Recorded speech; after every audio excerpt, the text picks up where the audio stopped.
आधी ट्रीटमेंट देणं, tumour shrink करणं आणि मग ट्रीटमेंट किंवा सर्जरी करायची. करायला पाहिजे. बरोबर. ह्याचे खूप फायदा असतात. एक हे असतं की आपल्याला श्रिंकेज भेटतं आणि जे छाती स्तन आहे आम्ही वाचवू शकतो. तर हा एक मार्ग आहे जिथे आम्ही ब्रेस्ट कॉन्झर्वेशन म्हणतो, हो. तर आम्ही ब्रेस्ट वाचवू शकतो.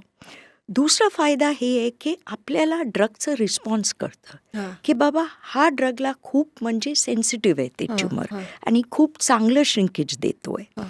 तिसरं, जे काय पेश्या तुटून रक्तवाहिनीमध्ये फिरत असेल बॉडीमध्ये, हं. ते मरून जातं. आणि असं पण सिद्ध झालेलं आहे की कधी कधी आम्ही एवढं इफेक्टिव्ह ट्रीटमेंट आहे आपल्याकडे, जे आम्ही आधी टार्गेटेड थेरपी म्हणजे ट्रॅस्टुसुमॅब, पर्टुसुमॅब, किमोथेरपी HER2 पॉझिटिव्ह ट्युमर्सला वापरतो. आणि 60-70% मध्ये कधी कधी जेव्हा आम्ही त्याच भाग काढतो त्याच्यात जिवंत ट्युमर भेटतच नाही, म्हणजे पूर्णपैकी निघून गेलंय ते. निघून